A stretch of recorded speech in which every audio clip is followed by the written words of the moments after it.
Hi everyone, my name is Renee, Program Officer with EcoSchools Canada.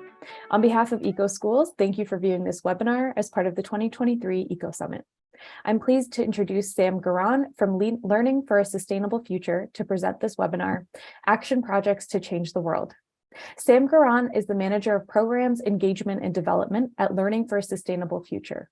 Sam helps LSF empower Canadian students to change the world by engaging with all levels of our education system, including governments, school boards, educators, and students across the country.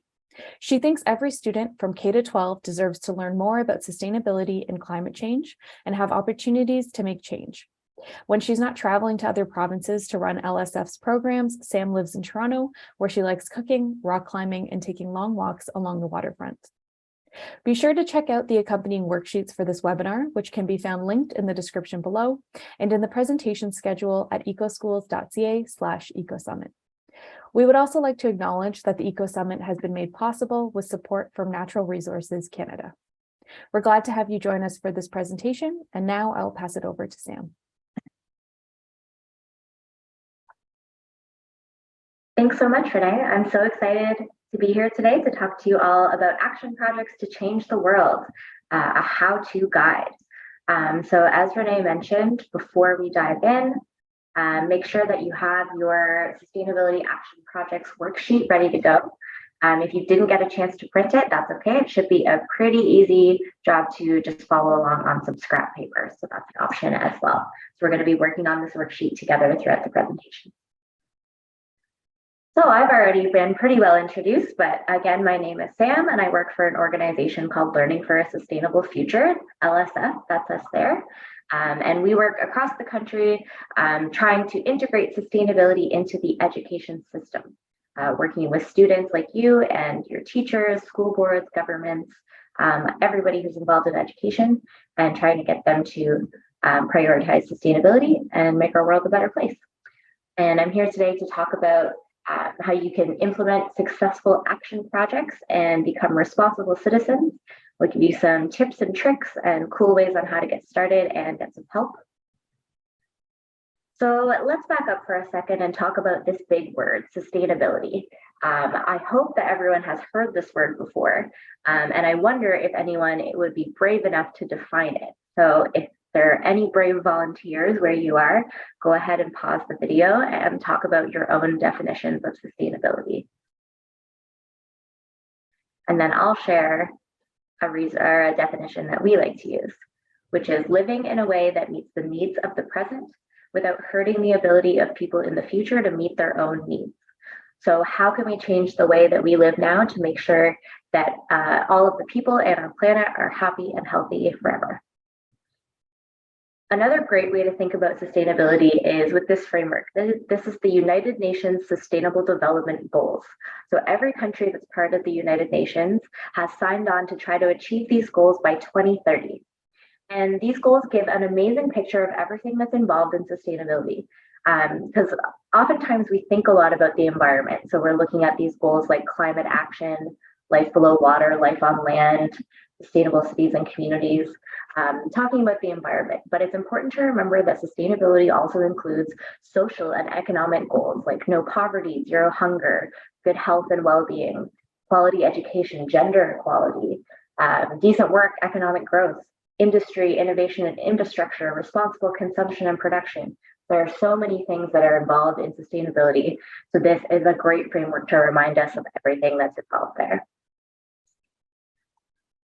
So we're here today to talk about action projects, but what is an action project exactly? The good news is that almost anything can be.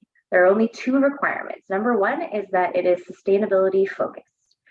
So looking at our sustainable development goals, that can incorporate a lot of different things from environmental goals, social goals, economic goals, cultural goals. Any of those can be included, and a lot of them are actually interconnected. So action projects almost always touch on more than one type of goal. The second requirement is that action projects are youth-led, which should be pretty easy because you're all youth, and I think that you all have the capacity to be leaders as well. And then ideally, your action project will make the world a better place in some way, big or small.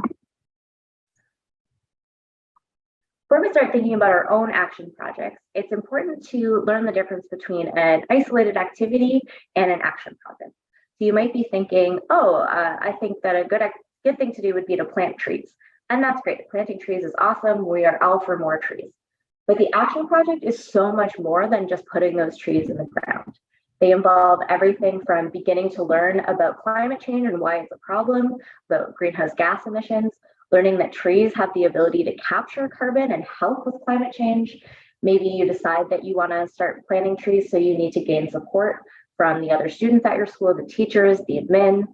You need to learn how to plant those trees so that they survive and can capture carbon for years to come. You need to decide where in your schoolyard you're allowed to plant trees, where they might be nice, what kind of trees, how many, maybe which ones are native species or which ones capture the most carbon. If you're going to plant those trees, you might want to make an event out of it and start coordinating that event and inviting people from the community or the school. You're going to have to research the best tree species for that area. And then planting trees is not the end of the road. We also want to measure our impacts. So what kind of impacts did that tree planting have on the sustainability of our school or our community? And then we want to celebrate all of our hard work and amazing accomplishments and start planning for more. What are we going to do next? So there is so much more to an action project than just planting trees in the ground. There's so much more thought and research and action and learning and celebration that goes on there. As well as impacting our environment and our planet, action projects can also impact you. They can give you all kinds of skills and really help you get that leadership experience that we're looking for. So as we know, our environment is in trouble, and so is the way that we live within that environment. We're already seeing sustainability impacts firsthand in many of our communities with heat waves, extreme storms, forest fires, erosion, flooding, increases in invasive species. There are so many threats to our health, our buildings, our food, and more. Sustainability issues are also affecting our mental health, and many of us are feeling the impacts of eco-anxiety as we worry about the future of our planet. The good news is the solution to eco-anxiety and the solution to sustainability issues are one and the same. We can take action. We can take individual actions to shrink our own footprints and tread more lightly on the earth. But even more importantly, we can use our voices to spread the word to our friends, families, schools, communities, and our governments. We've seen the impacts that voices of young people can have, things like the Fridays for the Future protests or big names like Greta Thunberg and Autumn Peltier. Politicians and change makers are taking notice. Your voice matters. Action projects help you make a real difference in your school, in your community, and our world, but they're also fun. And along the way, you can learn and practice all kinds of skills. You can learn technical skills like how to start seeds for a garden, or how to repair a bike, or how to do water quality testing. You can learn entrepreneurial skills like project planning, budgeting, marketing, communications, and you can learn human skills like collaboration, leadership, visioning, and more. Action projects give you real world experience, and they're skills that you can put on a resume. So here are our 6 steps for a successful action project. We're going to go through them today and help you turn your issues into action. So it starts with picking an issue that you want to focus on, making a plan, setting your goals, gathering your resources, taking your action, and then reflecting and celebrating. The first step of any action project is to narrow down your issue. So you might want to start thinking about what bugs you. What do you wish were different? What do you wish could be done better? We're going to do a little quiz to get you thinking about different kinds of sustainability issues. So we're going to play together here on screen, but teachers, you can also use the QR code to run this as a Kahoot for your class if you'd rather. You will need a Kahoot account to run that game, but it's free. And if not, that's okay. You can just follow along with me. You can either hold up a number of fingers as your answer and keep your own score, or classes, you can vote on the correct answer altogether, however you want to do it. So let's jump right in with our first question. Which of these foods has the lowest carbon footprint? Number 1, beef. number 2, banana, number 3, tofu, or number 4, chocolate? So cast your votes, and I will reveal that the answer is tofu. Did you know that beef has 25 times the carbon footprint of tofu? The average meal in Canada travels over 3,000 kilometers to get to your plate. We can lower our carbon footprint by choosing foods that are vegetarian and locally sourced whenever possible. Eating plant-based just 1 day a week can save 100 kilograms of carbon dioxide a year. All right, next question. Plastic bags contribute to 1, land pollution, 2, water pollution, 3, air pollution, or 4, all of the above. Get your answers in. And the answer is 4, all of the above. So plastic bags can definitely be seen in our land and our waterways. Plastic waste can be seen in our lands and our waterways, but it does also contribute to air pollution and greenhouse gas emissions because plastic is made from oil, meaning that fossil fuels, which are a non-renewable resource, are extracted just to produce plastic bags. And this manufacturing process creates tons of greenhouse gases. In Canada, we use 15 billion with a B plastic bags every year, which requires 100 Olympic-sized swimming pools worth of oil annually. That is a lot of air pollution. All right, next question. Which of these sectors is the biggest contributor to greenhouse gases in Canada? So they all contribute, but which one is biggest? 1, waste, 2, agriculture, 3, transportation, or 4, energy?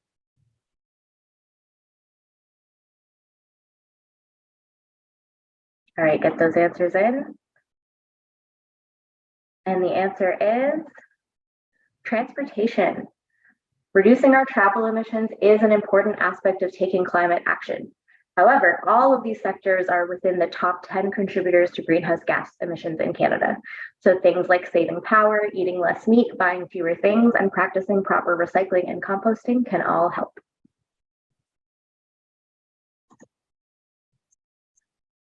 Next question.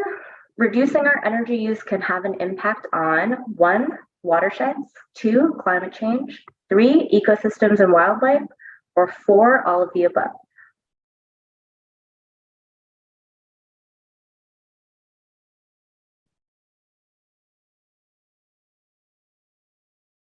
All right, the answer is all of the above.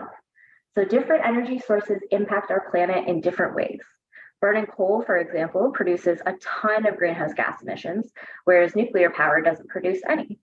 But nuclear power plants use a huge amount of water to keep the systems cool and running smoothly. Hydropower doesn't produce greenhouse gases, but hydro projects can be very disruptive to ecosystems, including trees and animals. So find out how your energy is generated where you live to better understand those impacts around you. All right, I think this is our second last question. Planting a pollinator garden as an action project can positively impact which SDGs? So those are those sustainable development goals that we looked at. So pollinator gardens, do they affect goal number 2, zero hunger, goal number 6, clean water and sanitation, goal number 11, sustainable cities and communities, or goal number 15, life on land? Which ones do you think? All right, the answer is any of those could have been the right answer. All of them are correct. Planting native and pollinator-friendly plants in your schoolyard definitely contributes to goals like number 15, life on land, and number 13, climate action. But pollinators also help our farms, which contributes to number 2, zero hunger, and number 3, good health and well-being. More green space at school can help goal number 10, reduce inequalities, and even number 4, quality education. More naturally planted areas helps with erosion for number 9, industry, innovation, and infrastructure, and number 11, sustainable cities and communities. And it also helps natural water filtration for number 6, clean water and sanitation, and number 14, life below water. So the connections are truly endless. A simple project like a pollinator garden can touch on basically every single one of those 17 sustainable development goals. All right, and our very last question. Which of these are examples of action projects? So we've got number 1, creating educational posters to help students reduce their carbon footprint. Number 2, planting flowers to beautify my schoolyard. Number 3, starting a school-wide compost program to reduce food waste. Or number 4, doing water quality testing in our local creek. So think on those. One's a little trickier. All right, and our final answer is number 1 and number 3 are examples of action projects. Remember, action projects are supposed to have a positive impact on the sustainability of your school or your community. So instead of just planting pretty flowers, for example, why not grow your own food or plant a pollinator garden or a rain garden? And while water quality testing can get you some awesome information, we want to know what you're going to do with that information, like host a creek cleanup or educate your community about water pollution. So it's all about doing something to have an impact. Thanks for playing, everyone. So now that we've thought a little bit about some of the different kinds of issues that are out there and what we might see around us, some of those questions might have resonated with you and some of them didn't. We're going to start to narrow it down and pick one issue that you think is important and needs to be addressed as soon as possible. This could be something that you see around you in your home, in your school, or in your community. So I want you to take a minute now. You can pause the video and think of that issue and write it at the top of your sustainability worksheet where it says your issue. So you can go ahead and pause now. All right, so now that you've all written down a sustainability issue that you think is important, I want you to turn to a partner or find somebody in the class and share your issue, what you picked and why it's important to you. And then if you have time, what you think you can do about it. So you can go ahead and pause this, do a share with somebody next to you. And if you'd like, you can then switch and find somebody new and learn about their issue too. So go ahead and pause and do that now.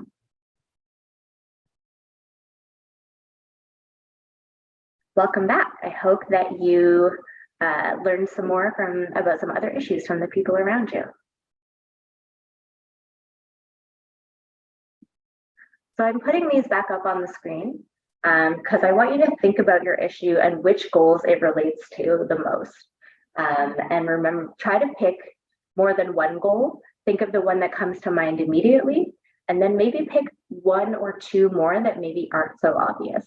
Because like we saw with the pollinator garden example, our issues can connect to so many different sustainable development goals. So go ahead and think a little bit about the goals that connect to your issue.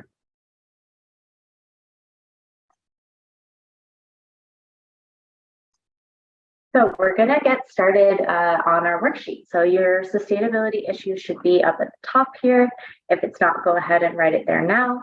And we're going to start with this first box on the left that says, where do you see this issue in your school or community, and who or what is causing the problem? So we're going to do an example first. So let's say that my sustainability issue that I think is really important is greenhouse gas emissions from transportation. GHG stands for greenhouse gas.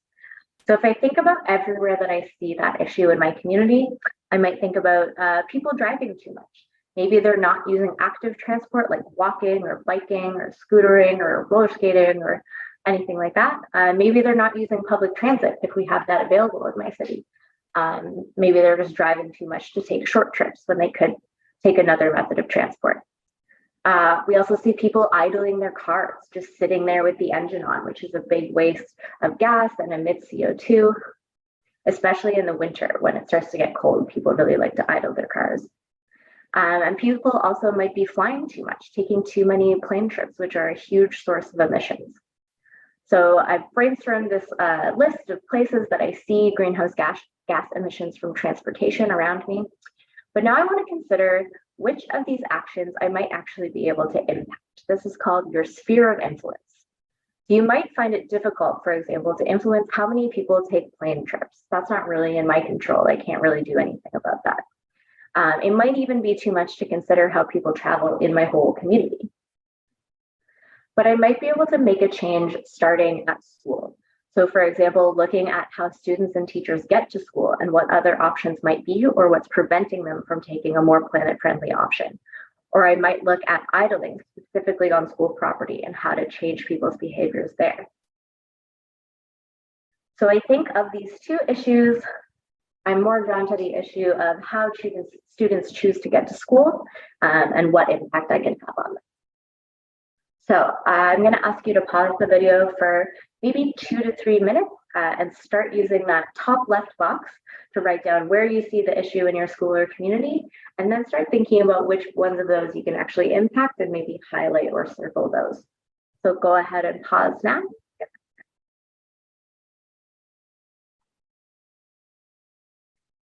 Right, and then it's time to move on to step 2, planning your action. How you will actually start fixing your issue. What's the best way to make change? So there are tons of different kinds of actions we can take. We can educate and inform people to try to raise awareness of the issue. You can try to persuade people to change their behavior. You can raise money to donate to another organization working on your issue or to fund your own project. You can engage in political action by starting a petition or hosting a rally. You can initiate legislative action by writing letters to your representatives or speaking at a community meeting or a town hall. You can engage in peaceful dissent, like attending a protest or starting your own protest. You can do eco-management projects where you actually change a landscape, so planting trees or starting a garden. You can make consumer choices like boycotting products, or voting with your wallet, or lifestyle choices to lower your footprint and encourage others to follow your lead. So you don't have to pick just one of these kinds of actions. A good action project actually takes multiple approaches at once. And remember, whatever action you choose, the more people you get involved, the greater your impact will be. So part of your action project should be about spreading the word to your friends, your family, your school, or even your whole community. So if we look at our example of emissions from transportation, here are some different ideas for action that we could take. We could educate and inform. So we could run an awareness campaign about how many greenhouse gas emissions are produced by driving to school. We could share info on safe routes to school if you're biking or walking. We could create a transit map for your school to show people the easiest ways to get around. We can also try to persuade others. We can provide incentives or prizes for students that walk, roll, or transit to school, for example. We can change people's lifestyle choices. We could start a walk to school club or a walking school bus. We could raise funds to install more bike racks at school or to raise money to fix students' bikes. And we could also engage in political or legislative action. We could petition our city for more bike lanes or safer streets. So there are tons of different kinds of actions we could take, all towards this one goal of reducing emissions from transportation. So it's your turn now. We're going to take that upper right corner of the worksheet and we're going to start jotting down some ideas for action. And I'll put the types of action back up to inspire you. So go ahead and take 2 or 3 minutes now to fill out that top right box with some ideas for action.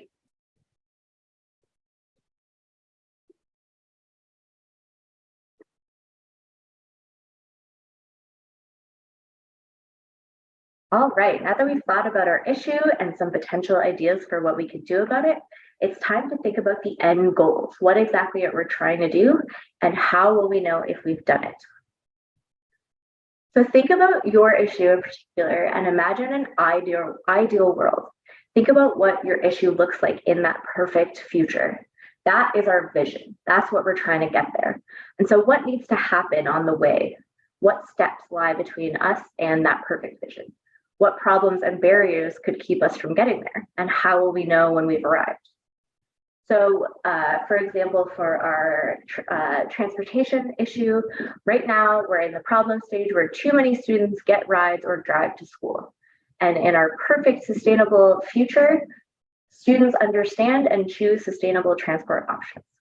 So we might not get all the way to this perfect sustainable society with one action project, but it's good to keep that big grand goal in mind at every step of the project. So some ways that we might measure the impact of an action project. There are a few different ways, lots of different approaches we could take. So some possible metrics, measurements of our project that we could look at. The percentage of students who drive or get rides to school every day is one measure we could use, which we might survey students, just ask them, how did you get to school today? Or we could also do a visual survey of drop-off. So we could stand outside the school and watch students arriving and make notes of how many of them get dropped off from a car and how many of them come another way. We would measure this before we started the project and after, so that we could see a change. We could see that a lot more students were getting rides or driving to school before our project, and now fewer are doing that. And then we set a goal. So maybe we think that a 20% decrease in the number of students getting rides would be a good goal for action project. And that can be any number you want. You can make it as ambitious as you like. We could also look at the number of bikes in the racks at school, see how many students are biking. If we start to see more bikes, we can assume that more students are biking to school. Again, we can just do a visual survey. We would look at this again before and after the project to show change, and we would set a goal. We could also survey students to find out the number who say they want to try walking or biking or rolling or taking transit to school. So we could just ask them to commit to that change. And again, we would measure that before and after our project to show the change that we've had and how we've changed people's lives. So you can probably see the common thing here, which is we always measure before and after our project so that we can show that we've had an impact.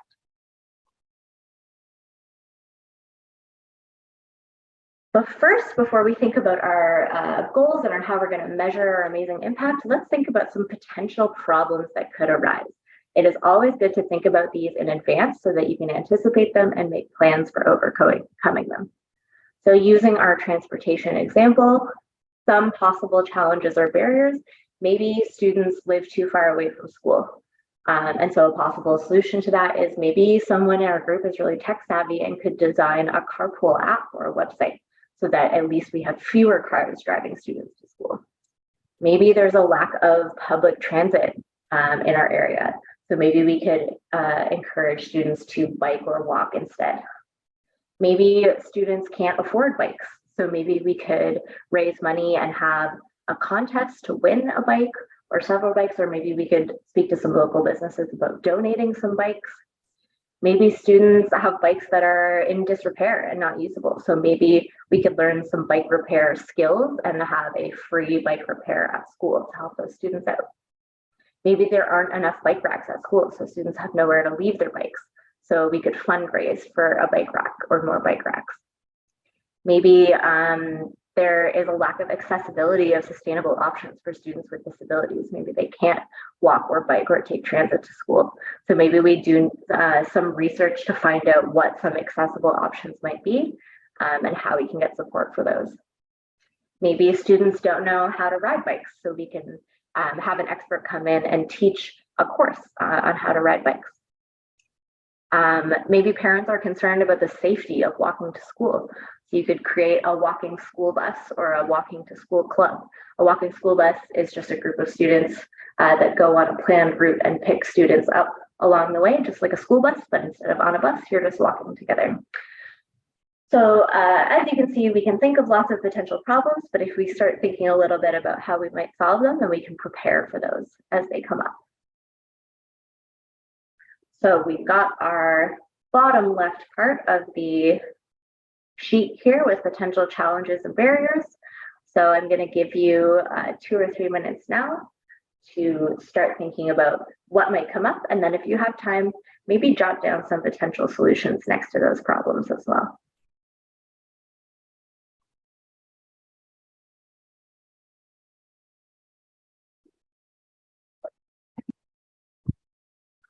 All right, step 4 is all about using your resources. So to do your action project, what skills do you still need to learn? Who do you know that could help you? And who do you need to inform about your issue? Within action projects, everyone has an important role to play, depending on their skills, their resources, their passions. So maybe you're really good with numbers, so you could be in charge of keeping your class on budget. Or maybe you have amazing people skills, so you can help by pitching your idea to the community to help fund your project, or pitch it to your principal to support you, or pitch it to other schoolmates to join in on your project. You could use your art skills to make posters, or your passion for technology to create a website. Maybe you have resources, like you have a big social media following and you can promote to them, or a connection to someone who can help you in the community. With our transportation example, some of our skills, passions, and resources in the group might be social media skills. You can run our sustainable transport emissions campaign. Maybe you have design skills. You can produce a safe route to school map to put up around the school or distribute. Maybe you have tech skills, so you could take a crack at making that carpool app or website. If you know how to repair a bike, you could teach other students how to do that. If you are good at public speaking, you could be the one to make the presentations to the school, tell them about the campaign, or you could speak at a city council meeting to get support from your government. If you're good at math, you could keep the group on budget, make sure the money is spent effectively. If you're good at art, you can be in charge of doing posters or social media or signs. Maybe you're interested in climate change science and you want to be the one to figure out how to track how many greenhouse gas emissions you're reducing. So no matter what your interests or your skills are, there is a place for that in an action project. So speaking of resources, Learning for a Sustainable Future can actually help you out a little bit on that front, because we offer action project funding. So we support any project that is student-led and related to climate change or sustainability, and we can give those projects up to $500. So those applications are open now. They are going to stay open on a rolling basis until the end of March this year, and then we'll open them back up in the fall. And the projects have to be completed by the end of May. So definitely head to our website, lsf-lst.ca, to check that out and apply for money for your project. That could be one of your resources. So I hope everyone will write LSF Action Project funding in that bottom right box, and then take some time now to think about your other skills, passions, and resources that could contribute to this action project. So go ahead and take 2 minutes to do that now.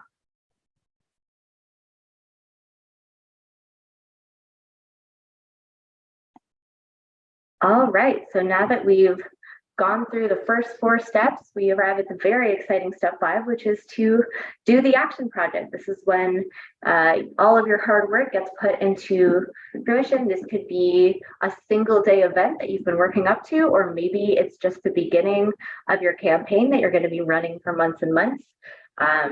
There's lots of different kinds of action, but this is when it all comes together. Very exciting step. And then lastly, it's so important to reflect and celebrate. So you want to share your project and the amazing impacts you've had, so that you can inspire other people to follow suit, because the more people we have taking these great sustainability actions, the happier our planet is going to be. And then you can also reflect on what you've learned. What would you have done differently if somebody else was going to repeat this project? What advice would you give them? And how are you going to keep this project going and make sure that this change is lasting? Or maybe that you're ready to move on to another action project and work on a different issue. One of the ways that you can celebrate your project is to share it on LSF's online platform, our Canada project. So you can see this map of Canada is covered in these little pins. Each of those is an action project that was taken on by students somewhere in the country. And you can see that they're color-coded and related to those UN Sustainable Development Goals. So this is a great place to look for inspiration, and we hope that when you take on an action project, you'll add it to the site.